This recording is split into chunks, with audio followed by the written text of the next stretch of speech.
नमस्कार बंधुरा welcome to मौलिस kitchen. आमी अर्पिता।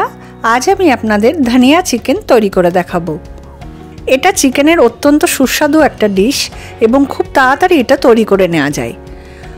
आमार এই রেসিপিটি যদি আপনাদের ভালো লাগে তাহলে আমার চ্যানেলটিকে সাবস্ক্রাইব করার অনুরোধ রইল আর আমার নতুন নতুন রান্নার রেসিপি দেখার জন্য বেল আইকনটি অলে সেট করে দেবেন। তাহলে চলুন ভিডিওটি শুরু করা যাক। এটা তৈরি করার জন্য এখানে আমি 400 গ্রাম চিকেন নিয়েছি। চিকেনটা মোটামুটি এরকম ছোট ছোট করে পিস করে নিয়েছি আর ভালো করে ধুয়ে রেখে দিয়েছি। এছাড়া দুটো মিডিয়াম সাইজের পেঁয়াজ আমি এইভাবে কুচি করে নিয়েছি। 1 চামচ মতো আদা এবং 1 চামচ মতো রসুন আমি গ্রেট করে নিয়েছি। নিয়েছি 1 চামচ মতো গোলমরিচের গুঁড়ো আর এখানে নিয়েছি হাফ চামচ জিরের গুঁড়ো এবং হাফ চামচ ধনের গুঁড়ো আর নিয়েছি হাফ চামচ শুকনো লঙ্কার গুঁড়ো এবং হাফ চামচ চিনি। চিনিটা অপশনাল, চাইলে আপনারা নাও ইউজ করতে পারেন। আর লাগছে স্বাদ মতো লবণ, ভিনিগার, 1 চামচ হলুদের গুঁড়ো। এছাড়া লাগছে ধনে পাতা। আমি 2 মুঠো মতো ধনে পাতা ভালো করে ধুয়ে নিয়েছি। এগুলোকে মিক্সিং জারের মধ্যে আমি নিয়ে নেব আর তার সাথে নিয়ে নেব 4টে কাঁচা লঙ্কা। তবে আপনারা আপনাদের স্বাদ অনুযায়ী কাঁচা লঙ্কাটা দেবেন। প্রথমে জল ছাড়া একটু পেস্ট করে নেব। দেখুন পেস্ট হয়ে গেছে। এইবার এর মধ্যে আমি অল্প একটুখানি জল দিয়ে আর একবার পেস্ট করে নেব। ধনে পাতা এবং কাঁচা লঙ্কাটা ভালোভাবে পেস্ট হয়ে গেছে। এইবার এটাকে আমি একটা বাটির মধ্যে ঢেলে নেব। পরে এটাকে আমি রান্নায় ইউজ করব। মিক্সিং জারের মধ্যে অল্প একটু জল দিয়ে গুলে আমি এই বাটির মধ্যে ঢেলে দেব। এবারে চিকেনটাকে একটু ম্যারিনেট করে নেব। তার জন্য এর মধ্যে দিয়ে দেবো গোলমরিচের গুঁড়ো, জিরের গুঁড়ো এবং ধনের গুঁড়োটাও দিয়ে দিলাম। দিয়ে দিলাম শুকনো লঙ্কার গুঁড়ো।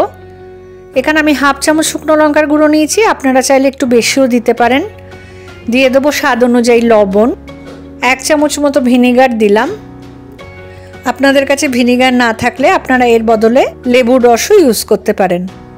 এবার এই সব কিছু দিয়ে চিকেনটাকে ভালো করে মাখিয়ে নেব। তারপরে চিকেনটাকে ঢাকা দিয়ে আমি 15 মিনিট মতো রেস্টে রেখে দেবো।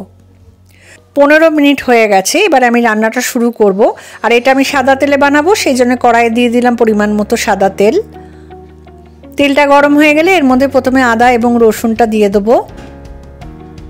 কয়েক সেকেন্ড একটু নেড়ে নেব তেলের মধ্যে।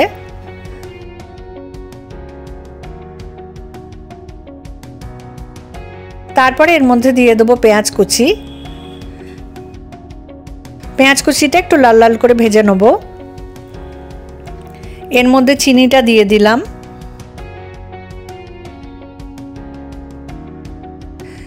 দেখুন পেঁয়াজটা লাল লাল করে ভাজা হয়ে গেছে। এইবার এর মধ্যে ম্যারিনেট করা চিকেনটা দিয়ে দেবো এবং হাই ফ্লেমে 2 মিনিট আমি চিকেনটাকে ভেজে নেব।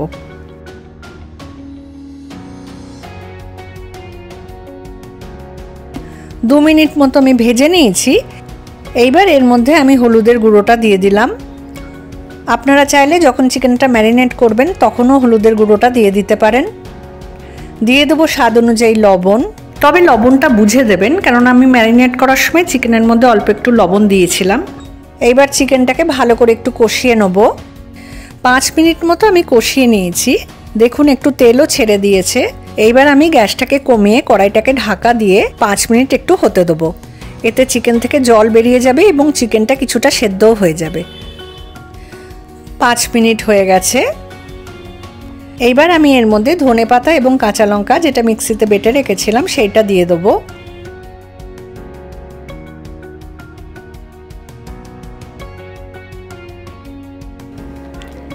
ভালো করে একটু মিশিয়ে নেব।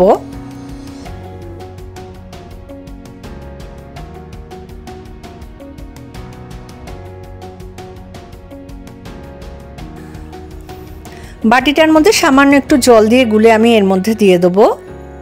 এই রান্নায় খুব বেশি জলের দরকার হবে না, মোটামুটি চিকেনটা একটু সেদ্ধ হবে সেই রকম জল দিলেই হবে। এইবার আমি গ্যাসটাকে কমিয়ে কড়াইটাকে ঢাকা দিয়ে মিনিট 15 চিকেনটাকে একটু সেদ্ধ হতে দেবো। 15 মিনিট হয়ে গেছে। এটা তৈরি হয়ে গেছে। দেখুন চিকেনটা খুব ভালোভাবে সেদ্ধ হয়ে গেছে। আপনারা চাইলে এর মধ্যে অল্প একটুখানি গরম মশলার গুঁড়োও দিতে পারেন। আর নুন মিষ্টিটা অবশ্যই একটু টেস্ট করে নেবেন। আর যদি লাগে তাহলে আপনারা আপনাদের স্বাদ অনুযায়ী একটু দিয়ে নেবেন। এইবার আমি গ্যাসটাকে বন্ধ করে এটা সার্ভ করব। তৈরি হয়ে গেল ধনিয়া চিকেন। এটা আপনারা রুটি, লুচি বা পরোটার সাথে সার্ভ করতে পারেন, খেতে খুবই ভালো লাগবে। এছাড়া ভাতের সাথেও খেতে ভালো লাগবে। ভিডিওটি ভালো লাগলে অবশ্যই লাইক করবেন, কমেন্ট করে জানাবেন, বন্ধুদের মধ্যে শেয়ার করবেন এবং অবশ্যই আমার চ্যানেলটিকে সাবস্ক্রাইব করবেন। তাহলে দেখা হচ্ছে পরের ভিডিওতে নতুন কোনো রান্নার রেসিপি নিয়ে। সকলে ভালো থাকবেন। নমস্কার।